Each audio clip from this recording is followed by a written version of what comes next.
சுவிசேஷம் 19வது அதிகாரத்துல 41வது வசனத்துல இருந்து 44வது வசனம் வரைக்கும் நாம் இன்றைக்கு தியானத்துக்காக நம்ம என்ன செய்யலாம் எடுத்துக்கொள்ளலாம்.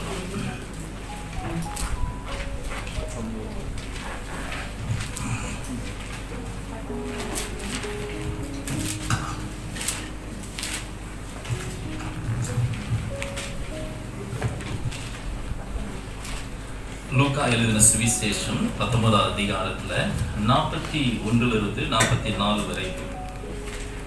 The Gospel according to the Luke chapter 19 verse 41 to 44. அவர் சமீபமாய் வந்தபோது நரகத்தை பார்த்து நகரத்தை பார்த்து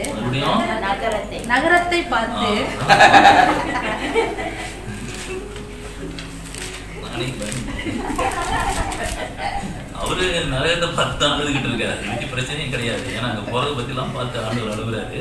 ஆனா அந்த வெளிப்பாடு உங்களுக்கு வேண்டாம். இப்ப பைபிளோட வந்து வாசிக்கலாம்.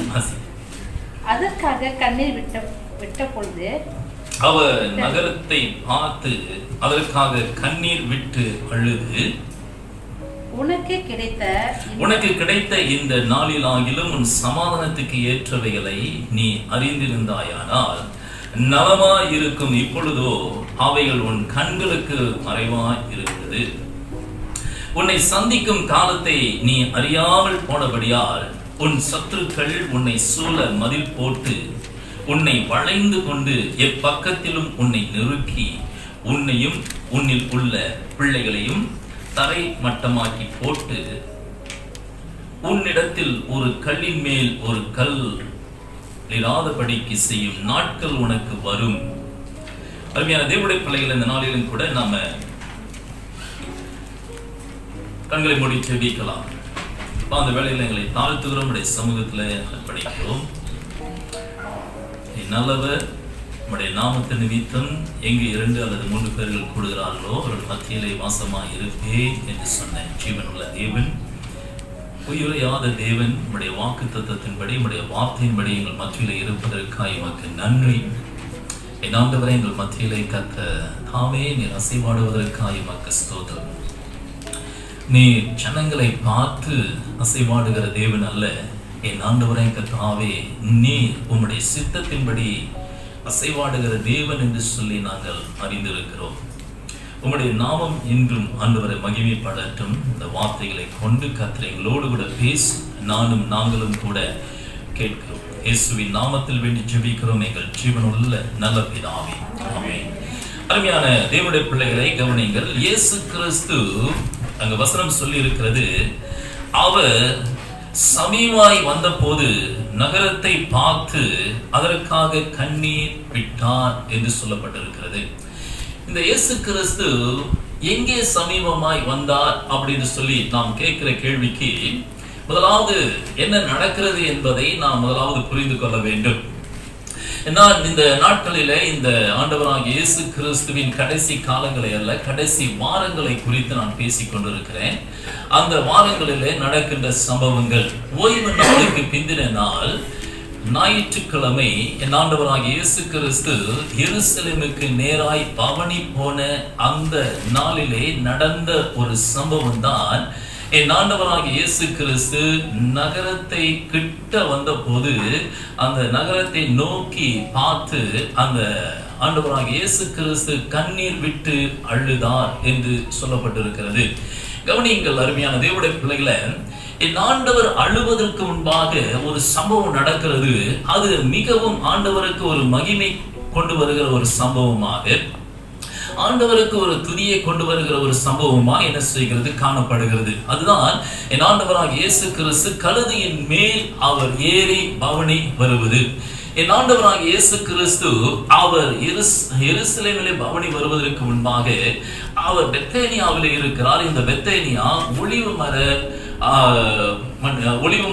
மலையின் அருகாமையிலே என்ன செய்கிறது காணப்படுகிறது.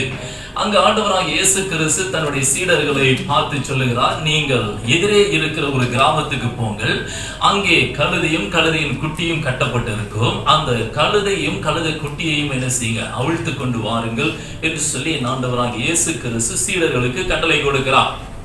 அப்படி அந்த கழுதை குட்டியை அவிழ்த்து வந்த போது இயேசு கிறிஸ்து அதன் மேல் அமர்ந்து பெத்தேனியாவில இருந்து இயேசு கிறிஸ்து எருசலேமை நோக்கி பவனி போகிறார். அவர் இந்த ஒலிவ மலை மற்ற இடங்களை எல்லாவற்றையும் கடந்து போகின்ற வழியில கிட்டத்தட்ட எருசலேம் வருகின்ற அந்த நேரங்களிலே நாம் பார்க்கிறோம் இயேசு கிறிஸ்துவை ஜனங்கள் என்ன செய்கிறார்கள், அவர்கள் ஆராதிக்கிறார், ஜனங்கள் அவரை புகழுகிறார்கள், அவரை உயர்த்துகிறார்கள் என்று சொல்லி வேதத்திலே நாம் பார்க்கிறோம். எப்படி செஞ்சாங்களா? நம்ம இந்த பாம் சண்டே அன்னைக்கு நம்ம வாசிச்ச அந்த வசனம் தான் 38வது வசனத்திலே நாம் பார்க்கிறோம். கர்த்தருடைய நாமத்திலே வருகிறவர் ராஜா ஸ்தோத்திரிக்கப்பட்டவர், பரலோகத்திலே சமாதானமும் உன்னதத்திலே மகிமையும் உண்டாவதாக என்று மிகுந்த சத்தத்தோடே தேவனை புகழ்ந்தார்கள். தேவனை அவர்கள் புகழ்கின்ற ஒரு சம்பவத்தை நாம் பார்க்கிறோம். நன்றாய் கவனிங்கள் அருமையான தேவனுடைய பிள்ளைகளை. இந்த வசனத்தை நீங்க வாசிக்கின்ற போது என்ன சொல்லப்பட்டிருக்கிறது? கர்த்தருடைய நாமத்தினால் வருகிறவர் ஸ்தோத்திரிக்கப்பட்டவர் அப்படின்னு ரொம்ப பரிசுத்தமா நம்ம வாசிச்சுட்டு அந்த நடந்த சம்பவத்தை நீங்க உண்மையாய் புரிந்து கொள்ளாமல் போகக்கூடாது. என்ன நடக்குது என்று சொன்னால், இயேசு கிறிஸ்து கழுதையின் மேல் ஏறி பவனி வருகிற போது இது சம்பவம் நடக்கும். என்னன்னா, எப்போதுமே இந்த எருசலேமுக்கு வருகின்ற வேளையில, அதாவது பணக்காரர்கள் என்ன செய்வார்களாம், தங்களுடைய வசதிக்கு ஏற்ற பிரகாரமாய் சில வேளையில சில கழுதைகளை அவர் வாடகைக்கு எடுத்துக்கொண்டு அருகாமையில் இருக்கிற கிராமத்திலிருந்து அவர்கள் எருசலேமுக்கு பவனி வருவது வழக்கம். ஆனால் இயேசு கிறிஸ்து வருகிறார். இயேசு வரும் பொழுது என்ன நடக்கிறது? இயேசு கிறிஸ்து இந்த கழுதையின் மேல் பவனி வந்த ஒரு சம்பவத்துல என் ஆண்டவராகிய இயேசு கிறிஸ்துவே இந்த சம்பவத்தை செட் பண்ணுகிறத நீங்க பார்க்க முடியும். என்னன்னா, இயேசு கிறிஸ்து தானாகவே அவர் என்ன செய்கிறார், இந்த காரியத்தை செய்யும்படியாய் சொல்லுகிறார் சீசன்ட்ட, நீங்க போய் கழுதையை அவுத்துட்டு வாங்க அப்படின்னு சொல்லி இயேசு பவனி வருகிறார். எதற்கு என்று சொன்னால், இயேசு அங்கு பவனி வரும்போது என்ன நடக்கிறது என்று சொன்னால், அவரோடு கூட இருந்த சீடர்கள், சுற்றி இருந்த ஜனங்கள், அங்கு பயணமாய் வந்து கொண்டிருந்த ஜனங்கள், இவர்களை சுற்றி அங்கு பரிசேயரும் சதுசேயரும் சிலர் என்ன செய்கிறார்கள் இருக்கிறார்கள், வேதபாரகர்களும் என்ன செய்கிறார்கள் இருக்கிறார்கள். இப்பொழுது ஒரு சம்பவம் நடக்கிறது. என்னன்னா, அங்கு ஜனங்கள் என்ன செய்கிறார்கள், ஆர்ப்பரிக்க ஆரம்பித்தார்கள். நன்றாக கவனிங்க. நீங்க வசனத்தை ரொம்ப சிம்பிளா ரொம்ப பரிசுத்தமா வாசிடக்கூடாது. கற்பனை பண்ணி பாருங்க என்ன நடக்குது. திரளான கூட்டம், ஆயிரக்கணக்கில் ஜனங்கள் கூட்டம். இப்பொழுது இயேசு கிறிஸ்து நடுவில் இருக்கிறார், கழுதையில வருகிறார். என்ன நடக்கிறது? ஜனங்கள் என்ன செய்றாங்க, ஆர்ப்பரிக்க ஆரம்பிச்சாங்க. என்ன சொல்றாங்க? கர்த்தருடைய நாமத்தினாலே வருகிற ராஜா. ஒரு கூட்டம் சொல்லுது வாழ்க. புரியுதா என்ன சொல்றேன்னு? கர்த்தருடைய நாமத்தினாலே வருகிற ராஜா. ஒரு கூட்டம் சொல்லுது வாழ்க. கர்த்தருடைய நாமத்தினாலே வருகிற ராஜா வாழ்க. புரியுதா என்ன சொல்றேன்னு சொல்லிட்டு நீங்க வசனத்தை வாசிச்சு வசனத்தின்படிதான் அவங்க அவர் ஆர்ப்பரித்தாங்க இல்ல. புரியுதுங்களா? வசனத்தின்படி இல்ல, அவங்க கர்த்தருடைய நாமத்தினாலே வருகிறவர், அங்க ஆசீர்வதிக்கப்பட்டவர் அப்படின்றத வார்த்தையை நீங்க வாழ்க என்று சொல்லணும். நான் இப்ப சொல்றேன், நீங்க எல்லாம் என்ன செய்யுங்க, அது சொல்றீங்களா? கர்த்தருடைய நாமத்தினாலே வருகிற ராஜா வாழ்க. கர்த்தருடைய நாமத்தினாலே வருகிற ராஜா வாழ்க. கர்த்தருடைய நாமத்தினாலே வருகிற ராஜா வாழ்க. பரலோகத்திலே சமாதானமும் பூமியிலே மகிமையும் உண்டாவதாக வாழ்க. சொல்லுங்க, பரலோகத்திலே சமாதானமும் பூமியிலே மகிமை உண்டாவதாக வாழ்க. Hosanna hosanna hosanna hosanna hosanna. இப்படியா சொல்லிருப்பாங்க? நீங்க ராஜாவை வாழ்த்தும் போது நீங்க எல்லாம் உட்காந்துக்கிட்டு இருந்தீங்க. நான் ராஜாவா சிம்மாசனத்துல உட்கார்ந்து இருந்தா அத்தனை பேரை கைது பண்ணுங்க பாருங்க, எல்லாரும் சிறையில போடுங்க. என்ன உட்காந்துக்கிட்டு ராஜாவுக்கு மரியாதை செலுத்துறதா? புரியுதுங்களா என்ன சொல்றேன்னு? அப்ப கூட நீங்க ஒன்றும் வெளில போல இருக்கு சில இருக்கலாம். இப்ப நான் அதே வார்த்தையை சொல்லுவேன், நீங்க இப்ப என்ன செய்ய போறீங்க? ஓகே, நல்லா கவனிங்க. அந்த கற்பனை பண்ணி பாருங்க. இயேசு கிறிஸ்து கழுதையின் மேல் இருக்கிறார். அவரை சுற்றி நூற்றுக்கணக்கில் ஆயிரக்கணக்கில் ஜனங்கள் வருகிறார்கள்.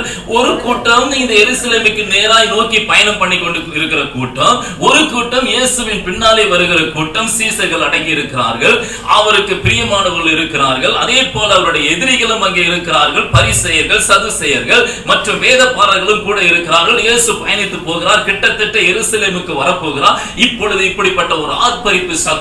என் ஆண்டவர் மகிழ்கிறார், என் ஆண்டவர் என்ன செய்கிறார், உண்மையிலே அவருடைய துதியை ஏற்றுக்கொள்கிறார். என்ன சொல்லி அவங்க இயேசுவை இது பண்ணாங்க?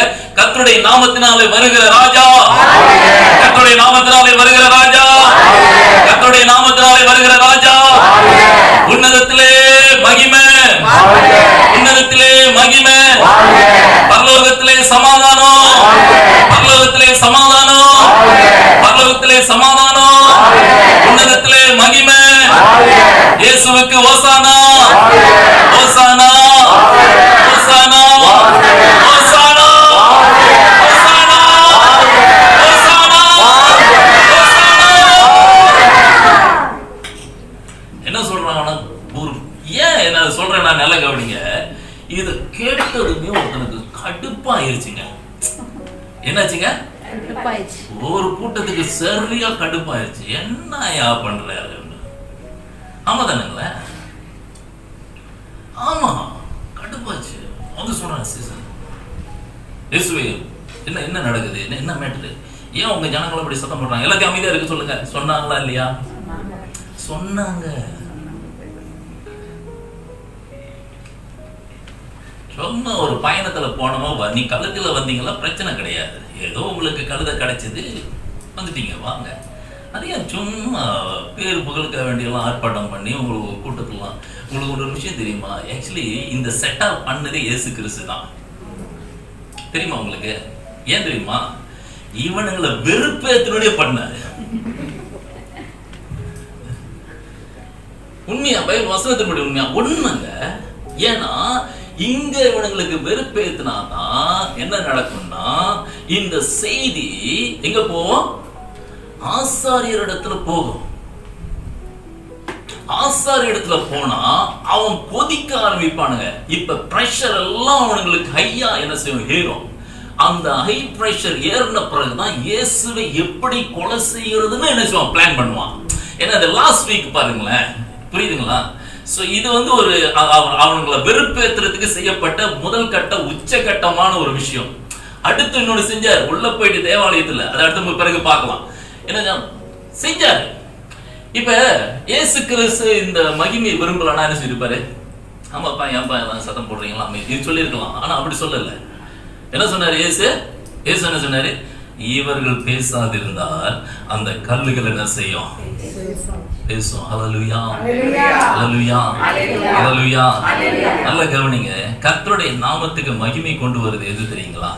எப்ப நாம ஒரு சின்ன பிள்ளையை போல அவரை புகழ ஆரம்பிக்கிறோமோ அப்பொழுது கர்த்தருடைய நாமத்துக்கு மகிமை. அதனால சபையில வரும் பொழுது ஆராதனை நேரத்துல நாம என்ன செய்யணும்னா ரொம்ப கண்ணியமா இருக்கணுங்க. ஏன்னா இது பரிசுத்தமான இடம். சபை என்பது ஒரு பரிசுத்தமான நிறைந்த ஒரு இடம். ஆகையினாலே நாம் அதிகமாக குலுங்காமல், அதிகமாக ஆடாமல், ஜம்ப் பண்ணாமல், கையை கூட உயர்த்தாமல் மிகவும் பரிசுத்தம்.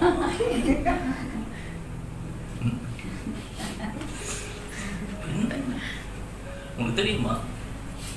உங்களுடைய எண்ணம் ஃப்ரீ ஆயிடுச்சுன்னா, உங்களுடைய மனசு ஃப்ரீ ஆயிடுச்சு, உங்களோட ஆவியை ஃப்ரீயா ஆண்டுடைய சமூகத்தில் ஃப்ரீயாக்கி ஆராதிக்க பழகிக்கணும். புரியுது என்ன சொல்றேன்னு? சில வேளையில சில ஆராதனைக்கு போனா நமக்கு இந்த ஆராதனையின் அபிஷேகம் நமக்கு வரும். சில வேளையில போனாவே இருந்த அபிஷேகம் போயிடும்.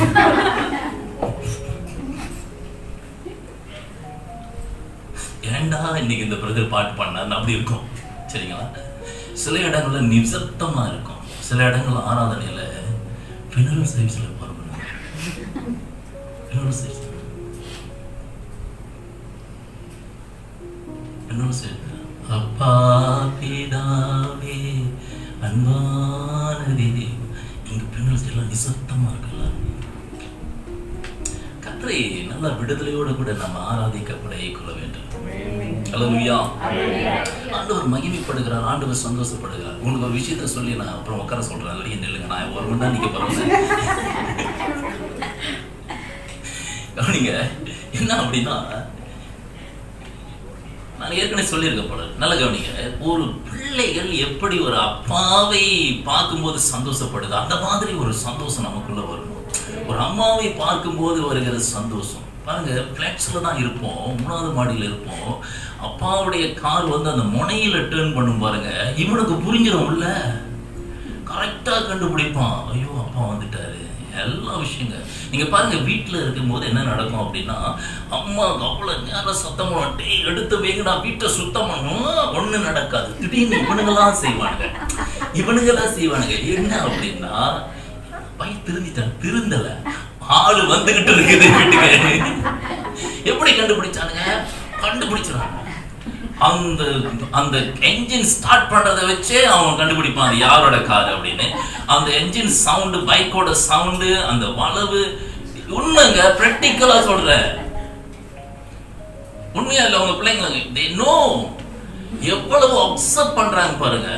வீட்டுல அம்மாவுக்கு கூட தெரியாது. ஏன்னா ஆரம்பத்துல தெரியும், காதல் பண்ணும்போது, புதுசா கல்யாணம் பண்ணும்போது, அது போக போக இதா அப்படின்னு அவங்களுக்கு ஆன பிறகு அவங்களுக்கு அது கூட தெரியாது. ஆனா பிள்ளைங்க ரொம்ப கரெக்டா பண்ணுவாங்க. அடிச்சு சொல்லுவாங்க, அப்பா வந்துட்டாரு. எத்தனை பேருக்கு இருக்கு இந்த அனுபவம் இருக்கா? அம்மாவை பத்தி கூட அவ்வளவு பிரச்சனை இல்ல, அப்பா வந்துட்டாருன்னா எப்படா உனக்கு தெரியும்? வீட்டு விட்டு வெளியே போயிருக்க மாட்டான், பார்க்காம கண்டுபிடிப்பானுங்க, அந்த ஸ்பிரிட்ல கண்டுபிடிப்பானுங்க. ஃபாதர் சொல்லிட்டேன், புரியுது என்ன சொன்னேன்? வந்து கேட்டுக்கிட்டு நின்னது அந்த சின்ன வயசுல பாருங்க, அந்த கேட்ல ஏறி ஒரு குழுக்குவான் பாருங்க, கேட்டை உடைஞ்சிட போதும் அப்படின்ற மாதிரி ஒரு ஆர்ப்பாட்டம் பண்ணி ஒரு குதிச்சு 2 நாட்களே அப்படியே தள்ளி விட்டு அவங்க அப்பா வந்து ஓடி போய் அவங்க அப்பாவை கட்டி பிடிக்கலாம் பாருங்க. அப்படிப்பட்ட ஒரு அனுபவம் நம்முடைய வாழ்க்கையில என்ன செய்யணும்? ஆண்டவருடைய சமூகத்துல இருக்க வேண்டும். நல்ல கரங்களை தட்டி கத்திரமையும்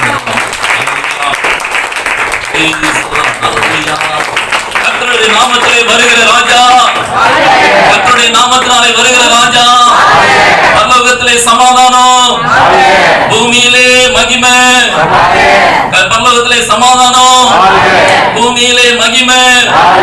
ஓசானா hosanna hosanna hosanna hosanna. Praise the Lord. அமருங்க. இப்படி மகிழ்ச்சியா இருந்து கொண்டிருக்கிற அந்த நேரம் பார்த்து திடீர்னு ஒரு சம்பவம் நடக்குது. என்னன்னா, வசனம் சொல்லுகிறது, அவர் அந்த நகரத்துக்கு அருகாமையிலே வந்த போது நகரத்தை பார்த்து அவர் கண்ணீர் விட்டு அழுது. எப்படிங்க? கண்ணீர் விட்டு அழுதார். நம்ம போன வாரத்துல கூட பார்த்தோம், இயேசு எத்தனை முறை பைபிள்ல அழுது இருக்கிறாரு? எத்தனை முறை இயேசு அழுது இருக்கிறாரு? 2 முறை. எத்தனை முறைங்க? 2 முறைன்னு சொல்றவங்க, 3 முறைன்னு சொல்றவங்க யாருமே கிடையாதா? ஓகே. பைபிள்ல வந்து ரெக்கார்ட் பண்ணிருக்கிற இடம் வந்து 3 இடத்துல இயேசு கிறிஸ்து அழுதார் அப்படின்னு சொல்லப்பட்டிருக்கிறது. சரிங்களா? பைபிள்ல இயேசு அழுததை குறித்து சொல்லப்பட்ட வசனங்கள் 3. இயேசு அழுதார் என்பதற்கு அந்த சம்பவத்தை வைத்து நாம் பார்க்கின்ற வசனங்கள் இன்னும் கொஞ்சம் அதிகம். ஆனால் இவைகளுக்கு அப்பாற்பட்டு இயேசு கிறிஸ்து எத்தனை முறை அழுதார் என்று சொல்லி நமக்கு தெரியாது. அந்த 3வது காரியத்தை நம்ம பார்க்கலாம். நம்ம எல்லாருக்கும் தெரிந்த வண்ணமாக, முதலாவது இயேசு கிறிஸ்து லாசரு மரித்த போது லாசருடைய ஃபினரல் சர்வீஸ்ல இயேசு கிறிஸ்து அடக்கம் பண்ணப்பட்ட போது இயேசு கிறிஸ்து அழுதார் என்று சொல்லி நாம் பார்க்கிறோம். 2வது, இந்த நகரத்தை பார்த்து, நான் பிறகு வருகிற அந்த நகரம் என்பது என்ன அப்படின்னு, அந்த நகரத்தை பார்த்த போது இயேசு கிறிஸ்து அங்க கண்ணீர் விட்டு அழுதார் என்று சொல்லப்பட்டிருக்கிறது. 3வது, எபிரேயர் 5வது அதிகாரத்துல 7வது வசனத்தை வாசிக்கலாம். இந்த எபிரேயருக்கு எழுதின ஆக்கியோன் என்ன செய்கிறார்? தன்னுடைய நிருபத்திலே இந்த காரியத்தை அவர் எழுதுகிறார். இந்த காரியம் இதோடு கூட இணைந்திருக்கிறது என்பதை உங்களுக்கு காண்பித்து விடுகிறேன். சீக்கிரம் வாசிங்க. எபிரேயர் 5:7 வாசிங்க 5:7. எபிரேயர் எழுதின நிருபம். அவர் மாம்சத்தில் இருந்த நாட்களில் நம்மை மரணத்தினின்று மரணத்தின் முன்ன வாசிங்க. மறுபடியும் வாசிங்க. அவர் மாம்சத்தில் இருந்த நாட்களில் தம்மை மரணத்தில் நின்று ரட்சிக்க வல்லமை உள்ளவரை நோக்கி பலத்த சத்தத்தோடும் கண்ணீரோடும் விண்ணப்பம் பண்ணி வேண்டுதல் செய்து தமக்கு உண்டான பயபக்தி நிமித்தம் கேட்கப்பட்டு. கவனிங்கள், இங்க எபிரேயர் எந்த காரியத்தை குறித்து இயேசு அழுததை குறித்து கோட் பண்ணுகிறார் அல்லது கோடிட்டு காண்பிக்கிறார் என்று சொல்லி நீங்கள் பார்த்தால், ஆண்டவராகிய இயேசு கிறிஸ்து கெத்செமனே என்கிற ஒரு தோட்டத்திலே அவர் தன்னுடைய மரணத்தை சந்திப்பதற்கு முன்பாக நடந்த அந்த ஜெபத்திலே இயேசு கிறிஸ்து அழுததை குறித்து எபிரேயர் மறைமுகமாய் கோடிட்டு காண்பிக்கிறதை நாம் பார்க்க முடியும். அப்படியானால் அருமையான தேவனுடைய பிள்ளைகளை, இது மத்தேயு 26வது அதிகாரத்துல 38 இருந்து 46 இந்த கெத்செமனே சம்பவம். அதே போல லூக்கா எழுதின சுவிசேஷம் 22வது அதிகாரத்துல 44 இருந்து 45 வரைக்கும் இந்த 2 சுவிசேஷங்களிலே கெத்செமனேயிலே இயேசு கிறிஸ்து தன்னுடைய சீடர்களை கூட்டிக் கொண்டு போய் அவர் அப்புறம் போய் அவர் என்ன செய்தாராம், பிதாவே இந்த பாத்திரம் என்னை விட்டு நீங்க கூடுமானால் நீங்கட்டும் என்று சொல்லி அவர் அங்கே தன்னுடைய வேர்வை ரத்தத்தின் பெருந்துளியாய் வெளியே வரும் அளவுக்கு இயேசு செபித்தார் என்று சொல்லப்பட்டிருக்கிற அந்த பகுதியிலே, அந்த சம்பவத்திலே எபிரேயர் என்ன சொல்லுகிறார் என்று சொன்னால், அவர் கண்ணீர் விட்டு அழுதிருக்கிறார் என்கின்ற ஒரு சத்தியத்தை அங்கே எழுதுகிறதை நாம் பார்க்கிறோம். நன்றாய் கவனிங்கள் அருமையான தேவனுடைய பிள்ளைகளே, இதை தவிர்த்து இயேசு கிறிஸ்து அழுதிருக்கிறாரா அப்படின்னு நீங்க பாத்தீங்கன்னா, இயேசு கிறிஸ்துடைய வாழ்க்கையில அநேக சம்பவங்கள் அவருடைய உள்ளத்தை உடைத்திருக்கிறது. அநேக சம்பவங்கள் அவரை மனமடிவாக்கி இருக்கிறது. அநேக சம்பவங்கள் அவருடைய கலக்கப்படுத்தி இருக்கிறது.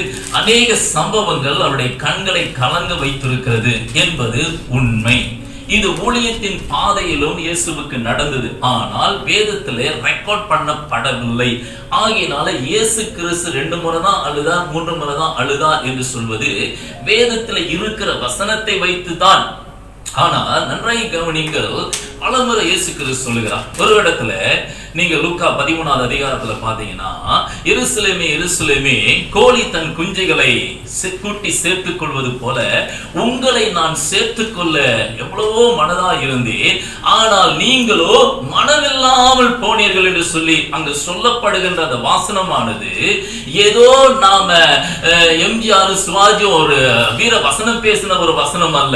இயேசு கிறிஸ்து அவர் மனம் உடைந்து உள்ளம் உருகி அவர் மிகவும் கதறி சொன்ன ஒரு வார்த்தை, கண்கள் கலங்கி சொன்ன ஒரு வார்த்தை என்று சொல்லி பார்க்கிறோம்.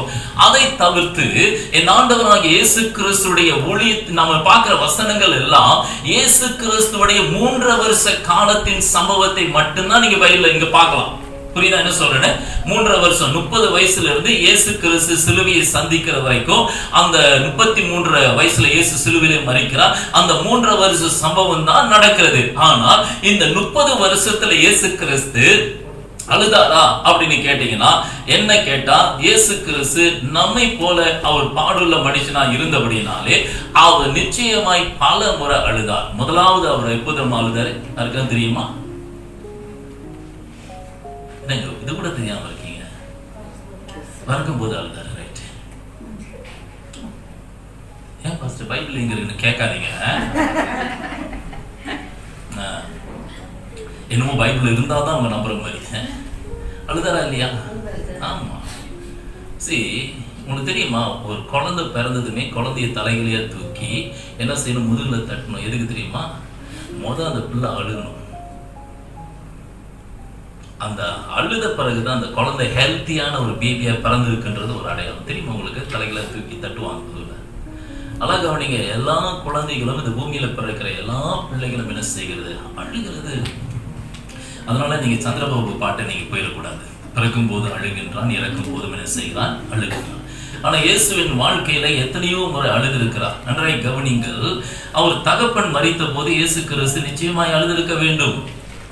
யோசேப்பு மரித்த போது, யோசேப்பு மரித்த பிறகு இயேசு கிறிஸ்து அந்த மரணத்துல இயேசு இருந்திருப்பார், நிச்சயமாய் அழுதிருப்பார். அது மட்டுமல்ல, தன்னுடைய இயேசு கிறிஸ்து இளமை சின்ன வயசுல இயேசு ஓடி விளையாடும் போது எத்தனை முறை தடிமாறு விழுந்திருக்கலாம். அந்த விழுந்த போது காயங்கள் ஏற்பட்ட நேரத்துல எல்லாம் அவர் அழுது கொண்டு தன்னுடைய தாயாகிய மரியாள் இடத்துல ஓடி இருப்பார். தன்னுடைய டீனேஜ் வயசுல சில சம்பவங்கள் நடந்திருக்கும். அந்த சம்பவத்துல இயேசு கிறிஸ்து கண் கலங்கி இருப்பார், அழுதிருப்பார். அது மட்டுமல்ல, அவர் வீட்டிலே 8 பேர் இருந்தார்கள். உடன் பிறந்த சகோதரன், உடன் பிறந்த சகோதரி. இவ்வளவு பெரிய குடும்பத்துல இயேசு கிறிஸ்து மூத்த சகோதரனா இருக்கிறார். சின்ன குடும்பம் இல்லைங்க, பெரிய குடும்பம். யோசேப்புக்கு பிறந்த 7 பிள்ளைகள் இருந்தது. மரியாளுக்கு பிறந்த 1 பிள்ளை, யோசேப்புக்கு பிறந்த 7 பிள்ளை. எப்படி பாஸ்டர்? இயேசு யோசேப்புக்கு பிறந்த பிள்ளை இல்ல, மரியாளுக்கு பிறந்த பிள்ளை. எத்தனை பேருக்கு புரியுது நான் என்ன சொல்றேன்னு? அவர் பரிசுத்த ஆவியினால பிறந்தவர்.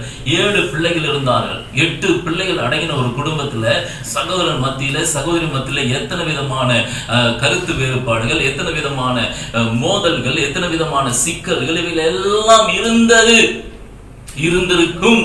அந்த மத்தியிலே இயேசு கிறிஸ்து தன்னுடைய சகோதரரை குறித்து மனமடி உண்டாயிருப்பார், வேதனைப்பட்டு இருப்பார், துக்கப்பட்டு இருப்பார்.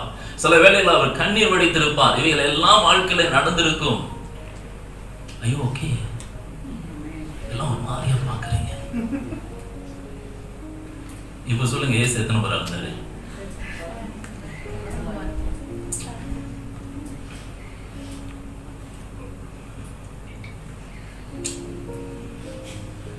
ஊழியத்தின் பாதையில நினைக்கிற 3.5 வருஷத்துல எழுதப்பட்ட வசனங்கள் கொஞ்சங்க. அந்த சீசர்களை பார்த்து எம்ஆர்ஆர் ரத்த கண்ணீர் வடிக்கலங்க, இவரு ரத்த கண்ணீர் வடிச்சிருப்பாரு. மெனி டைம் ஒரு கட்டம் வருது, என்ன தெரியுமா? இயேசு கிறிஸ்து ரொம்ப இன்ட்ரெஸ்டிங்கான ஒரு பிரசங்கம் பண்றாரு. ரொம்ப இன்ட்ரெஸ்டிங்கான சப்ஜெக்ட், ரொம்ப சீரியஸ் மேட்டர். அவர் சொல்லுகிறார், என்னுடைய மாம்சத்தை குடித்து, மாம்சத்தை புசித்து என்னுடைய ரத்தத்தை பானம் பண்ணாதவன் எனக்கு என்னோடு கூட இல்லை, அப்படிலாம் அவன் சொல்றாரு. உடனே ஒரு கூட்டம் என்ன செய்யுது? இந்த உபதேசம் கடினமான உபதேசம். எப்படிங்க? அவன் யோசிச்சான், என்னடா இது, இந்த இயேசு பின்னால வந்தோம்னா நல்ல மாஸ்டரா குருவா இருப்பான்னு பார்த்தா கடைசியில மாம்சத்தை சாப்பிட சொல்றாரு, ரத்தத்தெல்லாம் குடிக்க சொல்றாரு, டிராகுலாவா மாற சொல்றாரு. எப்படி அப்படின்னு சொல்லிட்டு வசனம் சொல்லுது, ஒரு கூட்டம் அவரை விட்டு போய்விட்டாரு. இயேசு அந்த இடத்துல ஒரு கேள்வி கேட்கிறாரு. என்ன தெரியல கேட்டாரு அந்த சீசர்களை பார்த்து, நீங்களும் போக மனதா இருக்கிறீர்களா? இந்த வசனத்தை ரொம்ப சிம்பிளா மாற்றிடுறாங்க. ஆனா உண்மையில சொல்றேன், நான் அந்த பகுதியில இதெல்லாம் ஆண்டவர் பார்க்கும்போது இவ்வளவு அற்புதம் செஞ்சு, இவ்வளவு நன்மை செஞ்சு, இவ்வளவு மிரக்கல் செஞ்சு என் கூடவே உட்காந்து சாப்பிட்டு வருஷ கணக்குல சாப்பிட்டு நான் சொன்ன சத்தியத்தை ஏற்றுக்கொள்ள முடியாம இந்த ஒரு கூட்டம் போகுதுன்னு இயேசு என்ன சிரிச்சுட்டு இருந்திருப்பான்னு நினைக்கிறீங்களா?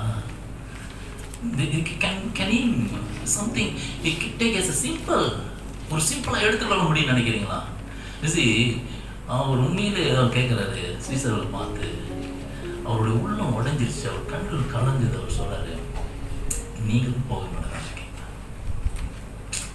பாருங்க, நம்ம குடும்பத்துல 5 பேர் இருந்து 2 பேர் பிரிஞ்சு போகும்போது மற்ற பிள்ளைங்களை கையை பிடிச்சிட்டு, ஐயா நீங்களும் என் கூட இருப்பீங்களா கேட்குறோமா இல்லையா? நீங்களும் அதை என் கூட இருப்போம் அந்த வயசான காலத்துல, நீங்களும் விட்டுட்டு போயிட்டா. See how they feel is எவ்வளவு எனக்கு தெரிஞ்சு இயேசு கிறிஸ்துவோட வாழ்க்கை என்பது, அவர் வெளியே வரும்போது தான் ஹீரோவா இருக்காரு. ஆனா அவர் தனிமையில, ரகசியத்துல, அவருடைய ஜெபத்துல மேக்சிமம் ஜெபம் நான் நினைக்கிறேன் அவருடைய அழுகையின் ஜெபம் தான். எத்தனை பேருக்கு புரியுது? He was a cry and cry in front of the presence of God. தேவனுடைய பிரசன்னத்துக்கு முன்பாக, பிதாவாகிய தேவனுக்கு முன்பாக இயேசு கண்ணீர் வடித்திருப்பார். எத்தனையோ பேர் அவர் நம்ம போலதான். சில பேர்ல கோவப்படுறாரு, சில பேர்ல கண்டிக்கிறாரு, சில பேர்ல ரொம்ப ரொம்ப ஜாலியாவே இயேசு கிறிஸ்து பேசுறாரு. எவ்ரிதிங் இஸ் தேர், எல்லாம் இருக்குது. சில பேர்ல ஜோக்லாம் அடிக்கிறாரு, ஜோக்லாம் அடிச்சாருங்க அவரு இயேசு கிறிஸ்து. சில இடத்துல கோபம் படுறாரு, சொல்றாரு அந்த நரி கிட்ட போய் சொல்லுன்றாரு. யார? ஏரோதை பார்த்து,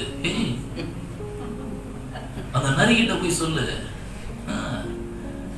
எந்த தீர்க்கதரிசியும் எருசலேமுக்குள்ள செத்தது கிடையாது, எல்லாம் வெளியதான் செத்துருக்காங்க. ஏன்னா எருசலேம் தான் கொலை செய்யறதே, ஆனா நாங்கெல்லாம் வெளியே. அதனால இயேசு ஒரு ஆலோசனை கொடுத்தாங்க. இயேசுவே, ஏரோது உன்னை கொலை செய்ய தேடுகிறார். எப்படிங்க? நல்ல விஷயம் சொன்னவங்கள்ட்டே 4 கேள்வி கேட்குற மாதிரி அனுப்புறாரு. என்னது சொல்றாரு, எந்த தீர்க்கதரிசி எரிசம் செத்துருக்கலாம், அந்த நரிகிட்ட போய் சொல்லு, அந்த ஏரோதிட்ட போய் சொல்லு அப்படின்னாரு. ஓய்வு நாளை சுகப்படுத்தும் போது இயேசு கிறிஸ்து கேள்வி கேட்டாங்க, என்ன ஓய்வு நாளை சுகப்படுத்துறீங்க? வசனம் சொல்லு, இயேசு கிறிஸ்து அவருடைய கோபமாய் பார்த்தாராம். இன்னைக்கு பாஸ்டர் பார்த்தாங்க சிலுவையில் அடிச்சாங்க, கோபமா பார்த்தாங்க. சிஸ்டர் நீங்க பாவம் செய்யறீங்க, பாவத்துல இருந்து மனம் திரும்புங்க. பிரதர் நீங்க பாவத்துல இருந்து மனம் திரும்புங்க. நீங்க சென்ஸ் நீங்க யாரையும் பார்க்க வேணாம், அவரை சொல்லல, பொதுவா சொல்றேன். சென்ஸ் திரும்பி பார்க்கற எந்த பிரதருங்க சரிங்களா? அப்படின்னு சொன்னதுமே நம்ம என்ன செய்வோம், நாம தான் கெட்டவனா மாறிடுமா இல்லையா? இயேசு கிறிஸ்துவிட்ட வந்தவங்களை என்ன சொல்லி திட்டினா தெரியுமா? விபச்சார சந்ததி. யாராவது ஏத்துக்குவீங்களா? நீங்க can we accept that the word? ஆங்கிலத்தில் எப்படி சொல்லுவாங்க? சன்னோ எப்படி சொல்லுவாங்க? விபச்சார சந்ததி ஆங்கிலத்தில் எப்படி சொல்லுவாங்க?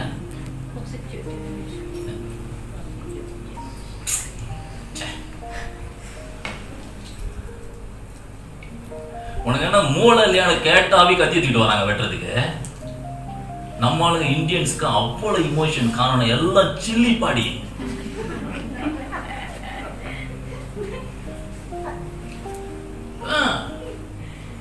எப்படிங்க அவ்வளவு பேர் கூட்டத்துல இயேசு பேசுறாரு, பகிரங்கமா பேசுறாரு.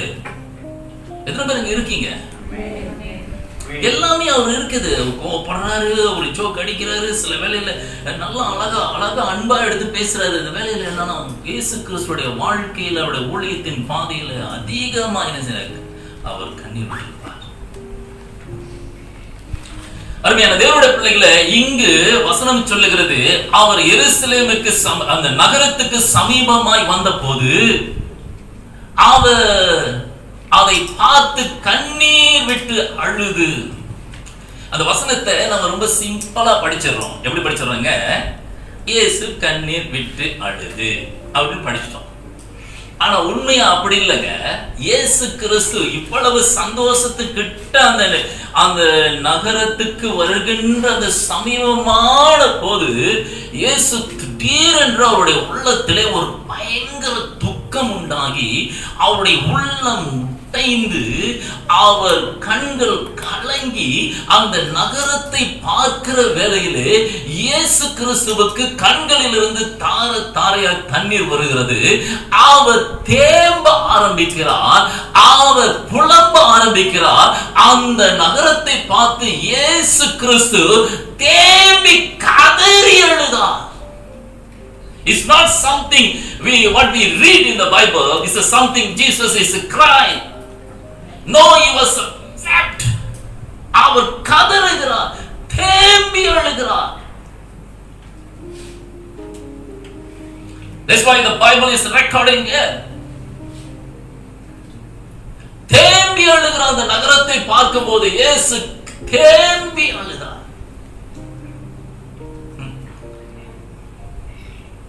வானத்தையும் பூமியை உண்டாக்கின அந்த உன்னதமான தேவன் மனுஷனாய் வந்த போது அந்த நகரத்தை பார்த்து அவர் கதறி அழுதிருக்கிறார்.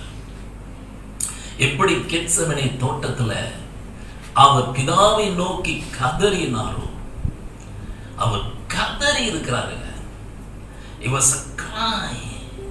எத்தனை பேர் கதறி அழுதிருக்கீங்க? அந்த சம்பவத்துல கடந்து போனவங்களுக்கு தான் தெரியுது தேம்புதல் என்று சொன்னா என்ன.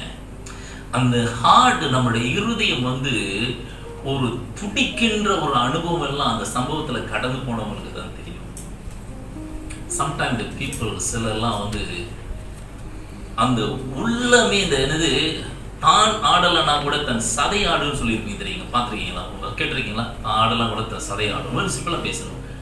ஆனா அந்த இருதயம் அப்படி உடைக்கப்படும் போது our body all is shaking automatically.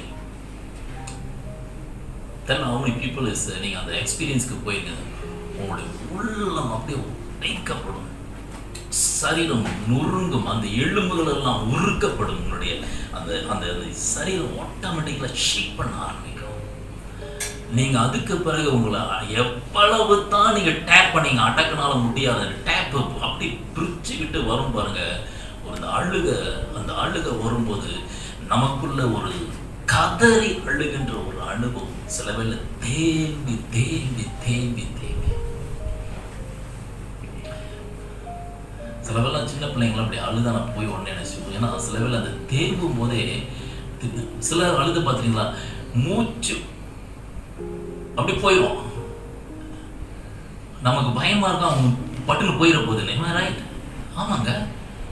அந்த உள்ள போய் கொஞ்சம் நேரம் சென்று தான் அழுவான் பாருங்க. அப்படின்னா எவ்வளவு உள்வாங்கி அந்த விஷயத்தை அவன் வெளியே கொண்டு ரிலீஸ் பண்றான் பாருங்க. அந்த பாடி வந்து அவனை ரிலீஸ் பண்ணுது. I think so, Jesus was felt like that. நான் நினைக்கிறேன் இயேசு கிறிஸ்து அவ்வளவு உள்வாங்கி என்ன செய்கிறார்னா அந்த கெத்செமனேல கதறாருங்க.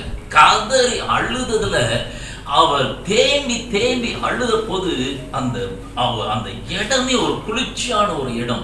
அந்த கெத்செமனே அவ்வளவு குளிர்ச்சியான ஒரு இடம். அந்த கெத்செமனேல ஃபுல் ஏசி பண்ண அந்த இடத்துல என் ஆண்டவராகிய இயேசு கிறிஸ்துவுக்கு வேர்த்திருக்குனா எவ்வளவு அவர் இமோஷனுக்குள்ளாக அவருடைய ஆவியில ஆத்மாவில அவருடைய சரீரத்துல எவ்வளவு இமோஷனுக்குள்ளாக இயேசு கிறிஸ்து கடந்து போயிருப்பான். ஒரு விஷயம் தெரியுமா உங்களுக்கு? இயேசு அழுத எல்லா விஷயமும் அவர் தனக்காக அழவே இல்லை. தன் சுயத்துக்காய் இயேசு ஒருபோது அழல. சுய பரிதாபத்துக்காய் அழவே இல்லை. நல்லா கவனிங்க. இயேசு கிறிஸ்து தனக்காய் ஒருபோதும் அழவே இல்லை. 100% true. 100க்கு 100 உண்மை. இயேசு தனக்காய் அழல. அது மட்டும் இல்ல, இயேசு கிறிஸ்து என்ன செய்யல? சுய பரிதாபத்துக்காய் அழவில்லை. சிலர்லாம் பார்த்தீங்கன்னா சுய பரிதாபத்துக்காய் அழுவார்கள். சிலர் என்ன செய்வாங்க? மக்களுடைய கவனத்தை திருப்புவதற்காய் அழுவாங்க. பார்த்துருக்கீங்களா? இதெல்லாம் நடக்கும். நம்ம பிள்ளைங்களாம் வீட்டில் செய்வாங்க நல்லா. இது they want to try to cover up all the tension to direct அந்த எல்லாருடைய கவனத்தை நம்ம பக்கம் திருப்புறதுக்காக வேண்டி they will cry. பார்த்துருக்கீங்களா? அப்பா அம்மா ஏசிருப்பாங்க. உடனே அந்த பிள்ளை வந்து ஒரு மாதிரியா அந்த என்ன செய்யணும்னா அதுக்கு தெரியும். அம்மா ஏசின பிறகு எங்க போய் உட்காரணும்னு பிள்ளைக்கு தெரியும். கரெக்டா அவங்க அப்பா அங்க உட்காந்துருப்பாரு. ஆப்போசிட்ல போய் உட்கார பாருங்க. ஞானமான பிள்ளைங்க ஆப்போசிட்ல உட்காந்துன்னா மூஞ்ச தொங்க போட்டு அதுக்கு பிறகு என்ன செய்யணும்? அவங்க அப்பா பாக்குற மாதிரியே ஒரு மாதிரியா செய்ய ஆரம்பிக்கும் பாருங்க. ஐயோ, அந்த பார்க்கலனாலும் அந்த கவனத்தை திருப்புறதுக்கு பண்ணு பாருங்க ஒரு சேட்டை. ஐயோ, அத பண்ணனதுமே அவங்க அப்பா உள்ள ஒட்டஞ்சிரும். ஏய், ஏன் அதை பேசிட்டு இருக்க? இவாம செல்லம் என்னடா பிரச்சனை? என்ன பிரச்சனை? அப்போ போடும் பிறகு எல்லா விஷயத்தையும் தான் சரியான டைமிங். அவரு தலையில துண்ட போட்டு உட்கார்ந்து இருக்கிறதா இந்த பிள்ளையோட ஆசையை நிறைவேற்றுவதான்னு அவர் மனசுல இருக்கும். ஆனாலும் கூட வெளியே சொல்ல மாட்டாரு. அதுக்கு நமக்கு தெரியாத மாதிரி இருந்திருக்கலாமே. கவனத்தை திருப்புவதற்காக தன்னுடைய சுய பரிதாபத்துக்காக இயேசு கிறிஸ்து ஒருபோதும் அளவில்லை. இயேசு கிறிஸ்து தம்முடைய ஜனங்களுக்காக, தம்முடைய மந்தைக்காக, தம்முடைய சொந்த ஜனத்துக்காக, தம்முடைய தேசத்துக்காக அந்த நகரத்தை நோக்கி இயேசு கிறிஸ்து அழுததை நாம் பார்க்கிறோம். Dear brothers and sisters, இப்ப லாசருடைய கல்லறைக்கு இயேசு கிறிஸ்து போறார். எல்லாரும் அழுதாங்க, எல்லாம் அழுதாங்க. இயேசு கிறிஸ்து அவரும் என்ன செய்யற? அழுகிறார். ஒன்று நெருங்கிய நண்பன், க்ளோஸ் ஃப்ரெண்ட், அதாவது ரொம்ப நேசித்த ஒரு குடும்பம். சரிங்களா? எல்லாரும் அழுவதை பார்த்து அவருடைய அவிசுவாசங்களை குறித்து, நான் அதை ஒரு ஸ்பிரிச்சுவல் லைஃப்ல கொண்டு போல, அவிசுவாசங்களை குறித்து நிறைய விஷயங்கள் இருக்குது. பட் இயேசு கிறிஸ்து அழுதார். ஆனா கல்லறையில் எல்லாரும் அழும்போது நம்ம அழுக வரும். ஆனா சிலர் பாருங்க, funeral serviceல ஜோக் அடிக்கிறாங்க. எத்தனை பேர் funeral serviceல சிரிச்சிருக்கீங்க? ஐயோ, நான் funeral serviceல நிறைய இடத்துல சிரிச்சிருக்கேங்க. எனக்கு முடியாது. ஏன்னா எங்க பிஹெச்ல ஒருத்தர் இருக்காரு, நல்ல சார், பார்க்க முரட்டுத்தனமா இருப்பாரு. இந்த மனுஷனை முரட்டுத்தனம் ஆனா வந்து funeral serviceல வந்து ஜோக் அடிப்பான் மனுஷன். யோ, வாய மூடிட்டு போய, நான் அதை சிரிச்சு கால தொலைச்சிட போறேன். நான் தான் funeral service நடத்துறேன். ஏதாச்சும் ஒரு விஷயத்த சொல்றது அந்த இடத்துல. ஒரு funeral serviceல நடந்துகிட்டு இருக்குது. நான் இந்த காரில் போகும்போது என் கூட வந்து இந்தியா மாஸ்டர் என் கூட இருந்த சில வாரங்கள் இருந்தார். போகும்போது பாஸ்டர் ஃபினரல் சர்வீஸ்க்கு போகிறோம், நீங்கள் ஒரு ஜெபம் பண்ணுங்க பாஸ்டர், மற்றெல்லாம் நான் பார்த்துக்கிறேன்னு ஓகேன்னு சொன்னார். பாஸ்டர் அவரோட பேர் சொல்லுங்கன்னாரு. ஏன்னா அந்த மனுஷன் வந்து சரியாக ரட்சிக்கப்படலை, அவங்க மனைவிலாம் ரட்சிக்கப்பட்டுட்டாங்க. அவர் பேர் வந்து என்னன்னா நடேசன். எனக்கு எப்போதுமே அவரை ஜோக் பண்ணி பழக்கம், ஏன்னா போனாவே ஃபுல்லாக பாதியில் தான் இருப்பார். அதனால நான் என்ன சொன்னேன்னா, அவரா காத்த வராயன் அப்படின்னு சொல்லிட்டேன். ஒரு பேச்சுக்கு சொல்லிட்டேங்க காடியில் போகும்போது. அவரா அவர் ஒரு காத்த வராயன் பாஸ்டர் அப்படின்னு இந்த பழைய படத்துல ஒரு காத்த வராயன் ஒரு கேரக்டர் இருக்கும், அந்த கேரக்டர் சொல்லிட்டேன். இவர் உண்மையிலே சீரியஸ் ஆகிட்டு இவர் எப்ப நினைச்சாரு தெரியல. அப்புறம் பாஸ்டர் ஒரு ஜெபம் பண்ணுங்கன்னா அவ்வளவு பெரிய கூட்டத்துல, பிதாவே இந்த வேலையிலும் கூட இந்த அருமையான சகோதரன் காத்த வரான் அப்படின்ட்டாரு. எனக்கா இவ்வளவு பெரிய கூட்டத்துல நான் சிரிக்கிறதான்னு தெரியல, எனக்கு சிரிப்பு வந்துச்சுங்க. ஆழமான ஜபமே நடக்குது எனக்கு. கொட்டிட போறேன், ஏன்னா நான் சில வேலை ஃபுல் பீட்லயே சில வேலை அடக்க முடியாம சிரிச்சிருவேன். ஐயோ கத்தாவே, மனுஷன் ஒரு தடவை சொன்னா பரவாயில்ல, 4 தடவை காத்த வரேன். நானா பக்கத்துல போய் பாஸ்டர் அவர் பேரு நடேசன் பாஸ்டர். அப்புறம் வரும்போது சொன்னாங்க, நீங்க சொன்னீங்க ஐயோ ஒரு ஜோக்குக்கு அப்படின்னு சொன்னா அதையும் போய் சொல்லுவாங்க.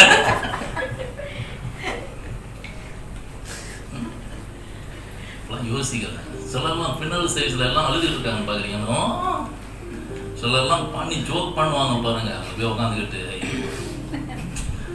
அதனால தயவு செய்து பின்னல் சைஸ் போனீங்கன்னா மூஞ்செல்லாம் தொங்க போட்டுட்டு வாடின முகத்தோடு கூட ஒரு இடத்துல உட்காருங்க. இந்த ஜோக் பண்ற ஆளுங்க கூட கூட்டத்துல சேரவே சேராதீங்க, ஏன்னா உங்களுக்கு இருக்கிற அந்த சோகம் மூட இல்லாம போயிடும். எல்லாம் இருக்கீங்களா? எல்லாம் இருக்கீங்களா? இன்னும் உங்களுக்கு எத்தனை பேர் இந்த ஆஸ்கார் அவார்ட்லாம் வாங்கிக்கிறீங்க பார்த்துருக்கீங்க? ஆக்சுவலி வந்து ஆஸ்கார் அவார்ட்லாம் வந்து நீங்கள் வந்து சினிமாவில் கொடுக்குறதுக்காக சேர்ச்சில் இருக்கிற பாஸ்டர்ஸ்க்கும் விசுவாசி கொடுத்தா தான் பெஸ்ட். எந்திரிங்களா? இவங்களை காலில் ஒரு சூப்பர் ஆக்டர் யாருமே கிடையாதுங்க. சூப்பராக நடிப்போம் அப்படிங்க, சூப்பராக நடிப்போம். காலையில் ஒரு வீடு டெடிகேஷன் சிரிச்சுக்கிட்டே போகணும், சரிங்களா? சிரிச்சுக்கிட்டே போய் காலை நேரத்தில் வீட்டு டெடிகேஷனை பண்ணிவிட்டு அழகாக சிரிச்சுட்டே இருக்கணும். அப்புறம் ஒரு 4 மணிக்கு ஒரு ஃபினரல் சர்வீஸ், அங்கே போனோன்னு மூஞ்சி தொங்க போட்டுட்டு அங்கே சோகமாக இருக்கலாம். நாங்கள் எப்படிங்க இருங்க, புரியுது என்ன சொல்றேன்? சோகமா இருந்தா அவங்க கூட நாங்க என்ன செய்யணும், அழுகணும். அழுந்து முடிஞ்ச பிறகு அன்னைக்கு 8 மணிக்கு என்னது பர்த்டே ஃபங்க்ஷன், நீங்க சோகத்தை கொண்டு அங்க கொண்டு காமிக்க முடியாது, அவன் ஏற்கனவே அருவா வச்சு நின்றுட்டு இருப்பானுங்க. அதனால அங்க போனோம்னா அங்க என்ன செய்யணும். இப்ப நீங்க ஆஸ்கார் அவார்டு யாருக்கு கொடுக்கணும் நீ சொல்லுங்க போகும் பாருங்க. சில விசுவாசி ஏன் சொன்னேன், சில விசுவாசிங்க பாருங்க வீட்டுல இருக்கும்போது பறக்கும் தட்டு அது இது எல்லாம் காலையில அதிகாலை சண்டை, அதிகாலை ஜபம் கிடையாது, அதிகாலை சண்டை வீட்டுல நடக்கும், சரிங்களா? பிள்ளைகளுக்குள்ள அம்மாவுக்குள்ள அப்பாவுக்குள்ள அதிகாலை சண்டை எல்லாம் நடங்கும் பாருங்க. ஆனா அவங்க அப்படியே உடுத்திட்டு சேர்ச்சுக்கு வரும்போது அப்ப பார்க்கும்போது இருந்தா இவங்க மாதிரிதாயா இருக்கணும். எப்படிங்க எவ்வளவு ஜோடியா வராங்க பாருங்க. யோ வீட்டுக்கு போயிருக்கணும் காலையில.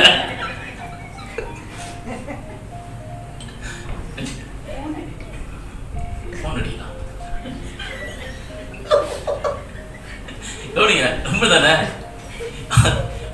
இவங்க இருந்தா இவங்க மாதிரி தான் இருக்கலாம் பாருங்க. அவ்வளவு ஒற்றுமை, ஒன்னா ஒரு கை கோத்துட்டு என்ன செய்றாங்க வர்றாங்க.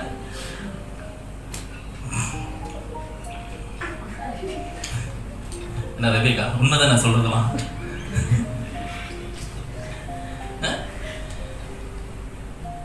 கவனிங்களா பிள்ளைகளே, ஆண்டவராகிய இயேசு கிறிஸ்து அந்த நகரத்தை பார்த்த போது என்ன செய்தார்? கண்ணீர் விட்டு அழுது. இயேசுவின் வாழ்க்கையில முழுவதும் அவருடைய மனதுருக்கத்தோடு கூட அவர் வாழ்ந்தார். அதை எங்கேயுமே வெளியே இயேசு கிறிஸ்து காண்பித்துக் கொள்ளவில்லை. சில இடங்களில் அவருடைய இமோஷன் வெளிப்பட ஆரம்பித்தது. அதனாலதான் வேதத்துல ஒரு சில இடங்கள்ல ரெக்கார்ட் பண்ணப்பட்டிருக்கு. உண்மையாய் சொல்ல போனால் இயேசு கிறிஸ்துடைய வாழ்க்கைய பல இடங்கள் அவர் தனக்காய் ஒருபோதும் என்ன செய்யல. நன்றாய் கவனிங்கள், இயேசு கிறிஸ்து நகரத்தை பார்த்து என்ன செய்யலாம்? கண்ணீர் விட்டு அழுது. என்ன நகரம்? என்ன நகரம்? எந்த நகரங்க?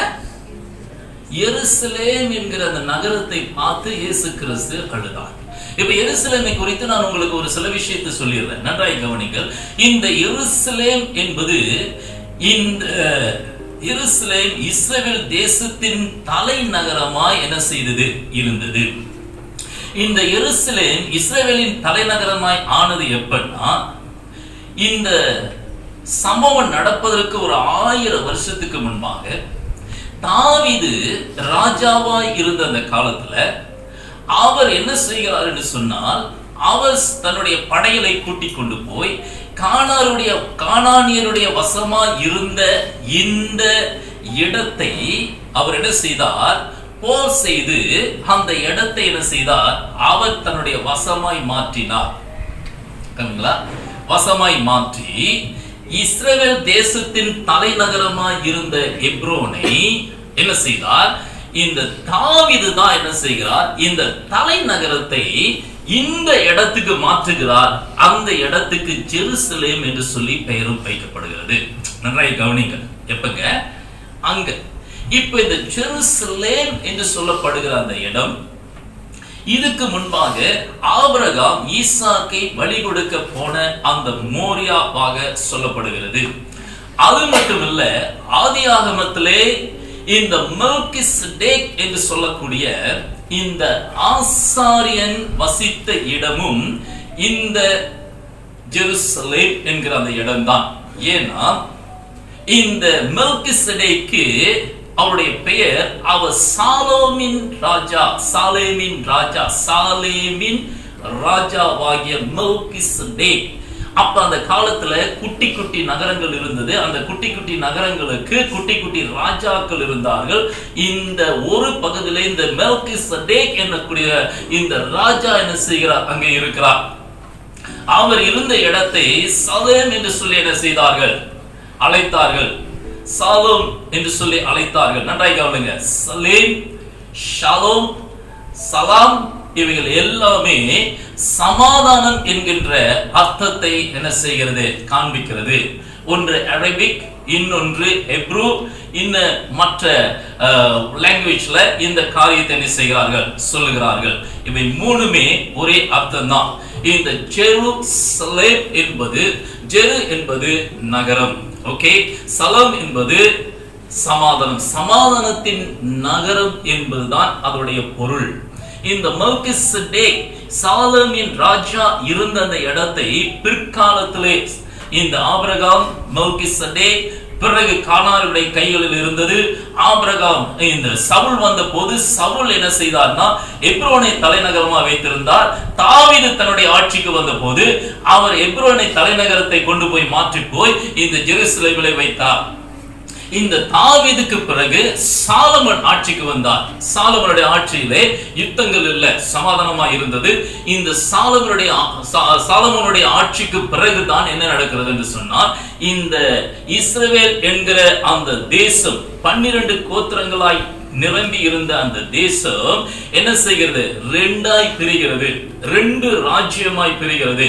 ஒன்று இஸ்ரவேல் தேசம், இன்னொன்று யூதா தேசம். 2 ராஜ்யமாய் பிரிந்தது. இந்த யூதா ராஜ்யத்துல 2 கோத்திரம், இந்த இஸ்ரவேல் ராஜ்யத்துல 10 கோத்திரங்கள். அந்த ராஜ்யத்தை இஸ்ரவேல் ராஜ்யம் என்று அழைத்தார்கள், இந்த ராஜ்யத்தை யூதா ராஜ்யம் என்று அழைத்தார்கள். இப்ப இஸ்ரவேல் ராஜ்யத்துல சீகேம் என்று சொல்லக்கூடிய அந்த நகரம் அவர்களுக்கு தலைநகரமா இருந்தது. இந்த யூதாவுக்கு தொடர்ந்து இந்த ஜெருசலேம் தான் தலைநகரமா என்ன செய்தது, இருந்தது. இந்த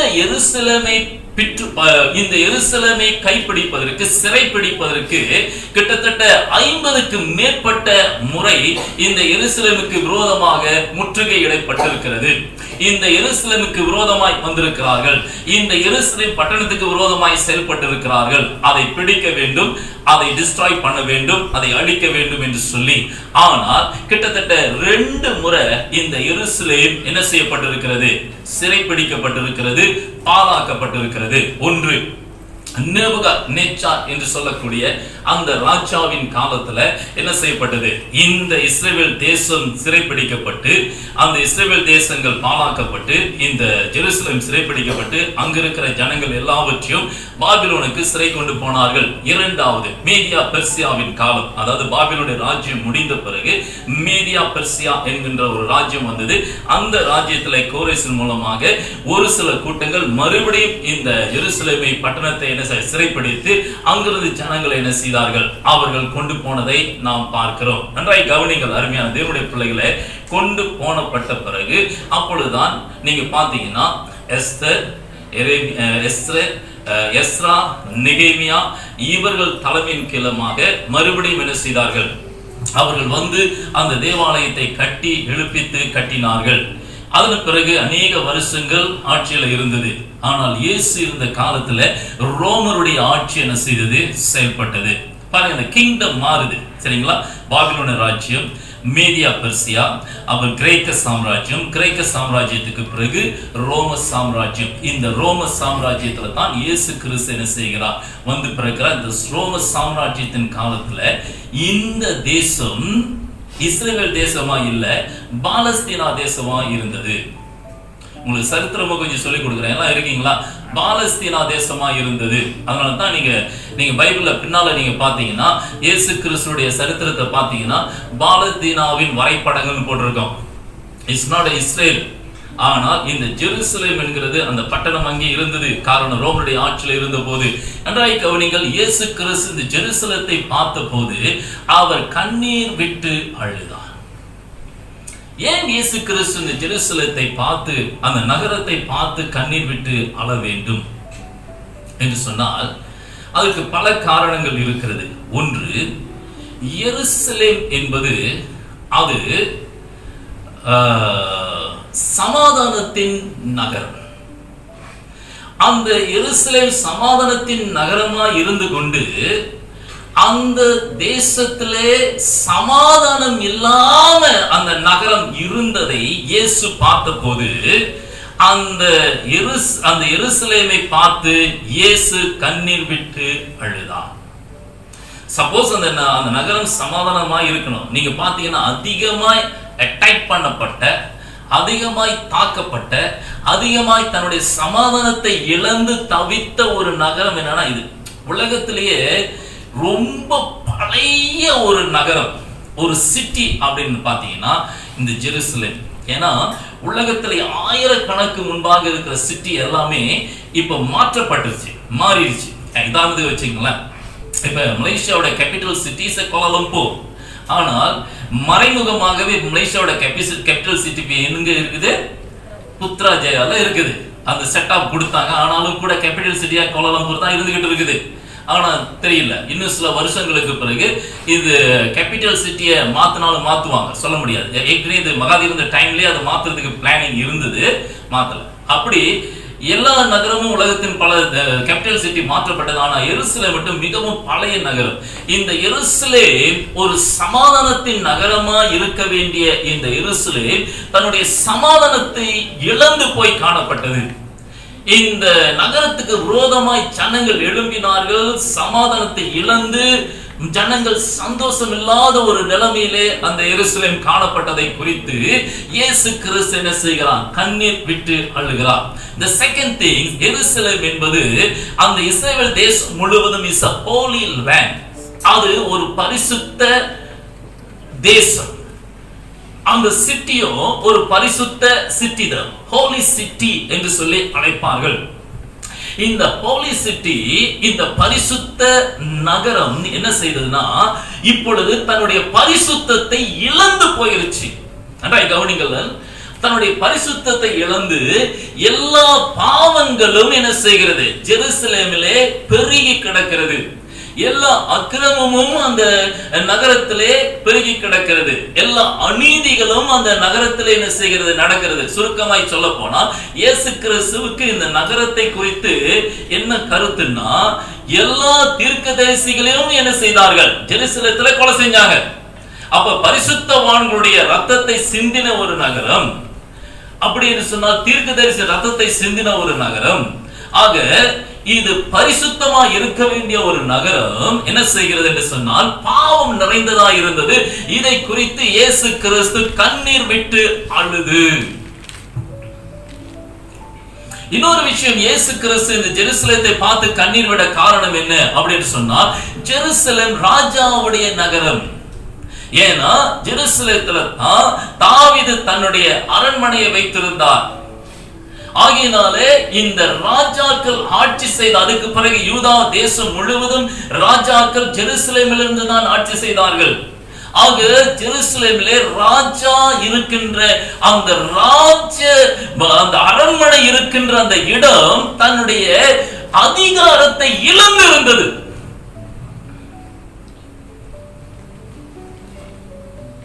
ராஜா ரூல் பண்ற அந்த தேசம், அந்த சிட்டி தன்னுடைய அந்த மகிமை, அந்த கனத்தை அதை இழந்திருந்தது. அடுத்து நாம் பார்க்கிறோம் அருமையான தேவனுடைய பிள்ளைகளை, இந்த நகரம், இந்த ஜெருசலேமை குறித்து இயேசு ஏன் கண்ணீர் விட்டு அழுதார் என்று சொன்னால், இந்த ஜெருசலேம் தான் அது தேவாலயம் இருக்கின்ற இடம். ஏன் the holy land என்ற பேர் வந்தது காரணம் என்ன? தேவாலயம் இருக்கின்ற இடம், தேவனை ஆராதிக்கின்ற இடம், தேவனுடைய பண்டிகை கொண்டாடுகிற இடம். மிகப்பெரிய யூதர்களுக்கும் இஸ்ரவேலருக்கும் மிகப்பெரிய முக்கியமான ஒரு இடம் இந்த ஜெருசலேம். காரணம், அந்த ஜெருசலேத்துல தான் தேவனுடைய ஆலயம் இருக்கிறது. அந்த தேவனுடைய ஆலயம் இருக்கின்ற அந்த இடம் கர்த்தரை ஆராதிக்கின்ற இடம், கர்த்தரை மகிமைப்படுத்துகிற இடம், கர்த்தரை துதிக்கிற இடம், கர்த்தருக்கு மகிமை செலுத்துகின்ற இடம், கர்த்தருக்கு பலி செலுத்துகிற இடம், கர்த்தருக்கு ஆராதனை முறைமைகளை செய்கின்ற இடம், கர்த்தரோடு கூட முகமுகமாய் பேசுகிற இடம். உலகத்தில் இருக்கிற எல்லா தேவர்களை காட்டிலும் இந்த வானத்தின் பூமி உண்டாக்கின மகிமையுடைய தேவன் வாசம் பண்ணுகிற வாசஸ்தலமாய் எண்ணப்படுகிற அந்த இடம் நீங்க பாத்தீங்கன்னா, அந்த மெய்யான தேவனை ஆராதிக்காம அவர்கள் தங்களுடைய பாரம்பரியத்துக்குள்ளாய் கடந்து போனபடினாலே இயேசு கிறிஸ்து அந்த ஜெருசலேத்தை பார்த்தபோது அவர் கண்ணீர் விட்டு அழுது. ஏன் எருசலேமை பார்த்து ஆண்டவராகிய இயேசு கிறிஸ்து கண்ணீர் விட்டார்? காரணம், மெய்யான மேசியா அவை அந்த யூதர்கள் எதிர்பார்த்தார்கள். அந்த மேசியாவாகிய கிறிஸ்து அந்த எருசலேத்துக்கு வந்தபோது இயேசு கிறிஸ்துவை அவர்கள் புறக்கணித்தார்கள். மெய்யான இரட்சகரை அவர்கள் ஏற்றுக்கொள்ளாமல் போனார்கள். இயேசுவின் மூலமாய் வந்த அந்த ரட்சிப்பை அவர்கள் புறக்கணித்தார்கள். இயேசுவின் மூலமாய் வந்த அந்த மீட்பை அவர்கள் ஒதுக்கினார்கள். சுருக்கமாய் சொல்ல போனால், இயேசு கிறிஸ்துவை அவர்கள் காணக்கூடாதபடிக்கு, அந்த இரட்சகரை அவர்கள் காணக்கூடாதபடி அவருடைய கண்கள் மறைக்கப்பட்டிருந்தது.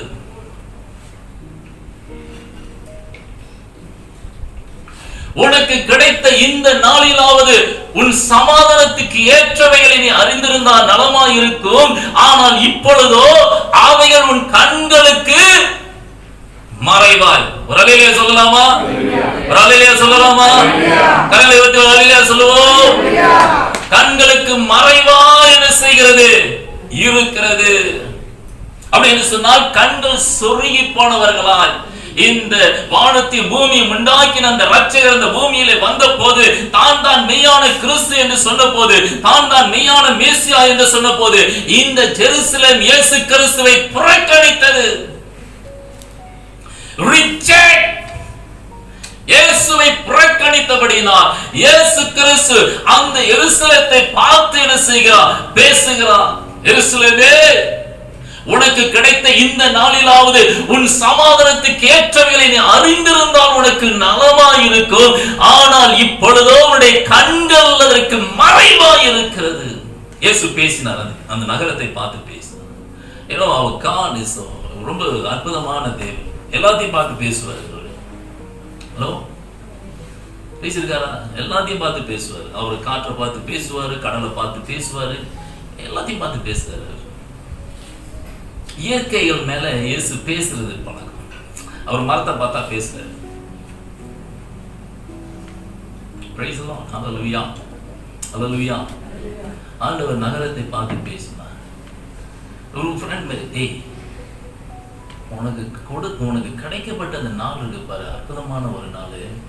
நீ சமாதானத்தை கேட்டதை நீ அறிந்திருந்தா ரொம்ப நல்லா இருந்திருக்கீங்க, வீணாக்கிட்டிய. நகரத்தை பார்த்து பேசுறான். மிக சோகமாக, ரொம்பவும் மனம் உடைந்து பேசுறது. Very big mistake. நீ மிகப்பெரிய ஒரு தப்பு பண்ணிட்ட நகரமே, நீ மிகப்பெரிய ஒரு தவறு பண்ணிட்ட. சமாதானத்தின் தேவன் இந்த பூமியில வந்தார், சமாதானத்தின் பிறகு இந்த பூமிக்கு வந்தார். ஜெருசலேம் என்கிற பேருக்கு ஏற்ற பிரகாரமாய் உனக்கு சமாதானம் கொடுக்கும்படியா இயேசு கிறிஸ்து இந்த பூமிக்கு வந்தார். ஆனால் சமாதானத்துக்கு ஏற்றவைகளை நீ என்ன செய்தார்? காணக்கூடாதபடி உன்னுடைய கண்கள் மறைக்கப்பட்டது. ஒரு காரியத்தை நம்ம பார்க்கலாம், நல்லா கவனிங்க. ஒரு எருசலேம் நகரத்தை பார்த்து இயேசு இவ்வளவுலாம் கண்ணீர் வடிக்கிறாரு. அப்படியானா அந்த எருசலேம் என்கிற அந்த நகரத்துக்கு பதிலாக நம்ம கொண்டு அந்த இடத்துல வச்சு பார்க்கலாம். இப்ப இயேசு கிறிஸ்து நம்ம பார்க்கும்போது என்ன செய்வார்? நம்ம பார்க்கும்போது இயேசு கிறிஸ்து சந்தோஷப்படுறாரா, இல்ல நம்ம பார்க்கும்போது இயேசு கிறிஸ்து துக்கப்படுறாரா, நம்ம பார்க்கும்போது இயேசு கிறிஸ்து வேதனைப்படுறாரா? உங்களுக்கு தெரியுமா, இந்த எருசலேம் தன்னுடைய பெயருக்கு ஏற்ற பிரகாரமாய் வாழல. இன்னைக்கு அநேக பேர் கிறிஸ்துவ ஜீவியத்துல தேவனுடைய பிள்ளைகள் என்கின்ற அந்த பெயருக்கு ஏற்ற பிரகாரமாய் தன்னுடைய வாழ்க்கை இல்லை. But they declare himself, they say himself, I am the children of God. நான் தேவனுடைய பிள்ளைகள். இன்னும் சொல்லிக்கிறோம், நம்ம பரிசுத்த ஜாதி. எருசலேம் பரிசுத்த நகரம், நாம பரிசுத்த ஜாதி. இந்த பரிசுத்த நமக்குள்ள இல்லாமல் போகும்போது எப்படி எருசலேமை பார்த்து ஆண்டவர் கண்ணீர் விட்டாரோ, நம்ம பார்த்து ஆண்டவர் கண்ணீர் வடிக்கிறார்.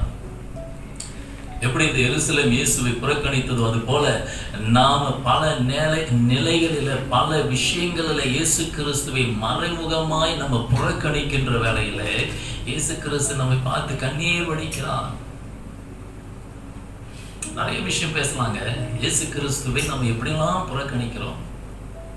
இயேசுவை புறக்கணிப்பதற்கு ஒரு மிகப்பெரிய ஒரு விஷயம்லாம் ஒண்ணு செய்ய தேவையில்லை. வெரி சிம்பிளான ஒரு விஷயம் என்ன தெரியுங்களா? அவருடைய வசனத்தை வாசிக்காதீங்க, you reject him automatically.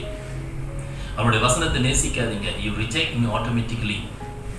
Don't obey the word of God, you automatically reject him. எத்தனை பேருக்கு புரிஞ்சுது? Don't listen the word of God. கர்த்தருடைய வசனத்தை கேட்காதீங்க, automatically you reject him. அவ்வளவுதான். மறைமுகமாகவே நாம் என்ன செய்கிறோம்? We reject him. We don't want you. நீங்க எனக்கு வேண்டாம். நீங்க வசனத்தை கேட்டு செய்யாம இருக்கிறதும் அவரை ரிஜெக்ட் பண்றதுதான். புரியுது என்ன சொல்றேன்னு? நீங்க வசனத்தை கேட்டுட்டு செய்யாம இருக்கு, கீழ்ப்படியாம இருக்கிறதும் நம்ம அவரை ரிஜெக்ட் பண்றதுதான். Praise the Lord. Hallelujah. எல்லாம் இருக்கீங்களா? கவனிங்க, கடைசியா நான் முடிக்கிறேன். இந்த நகரத்தை பார்த்து இயேசு கிறிஸ்து பேசினா ரெண்டாவது என்ன செஞ்சார்னா தீர்க்க தரிசனம் வைத்தார். என்ன வைத்தார்? என்ன தீர்க்க தரிசனம் சொன்னார்? அதுக்கு உன்னை சந்திக்கும் காலத்தை நீ அறியாமல் போனபடியா. நன்றாய் கவனிங்கள், கர்த்தர் நம்மை சந்திக்கிற ஒரு காலம் வைத்திருக்கிறார். இந்த காலத்தை நாம் ஒவ்வொருவரும் அறிந்திருக்க வேண்டும். மேபி இதுதான் அவருடைய காலமாய் இருக்கலாம், ஒருவேளை அடுத்த வாரமாய் இருக்கலாம், அடுத்த மாசமாய் இருக்கலாம். கர்த்தர் நம்மை சந்திக்கின்ற ஒரு காலத்தை நாம் அறியாமல் போனால், நீ சொல்றாரு, அறியாமல் போனபடியால் உன் சத்துருக்கள் உன்னை சூழ மதில் போட்டு உன்னை வளைந்து கொண்டு எப்பக்கத்திலும் உன்னை நெருக்கி கிழக்கிலும் மேற்கிலும் வடக்கிலும் தெற்கிலும் உனது வலது பக்கமும் இடது பக்கமும் முன்னும் பின்னும் உன்னை நெருக்கி நீ கொஞ்சம் கூட திமிர முடியாதபடிக்கு உன்னை நெருக்கி உன்னை ஒடுக்கி எந்த காரியத்தை செய்ய முடியாத ஒரு நிலைமை உனக்குள்ளே ஏற்படுவதற்கு முன்பாக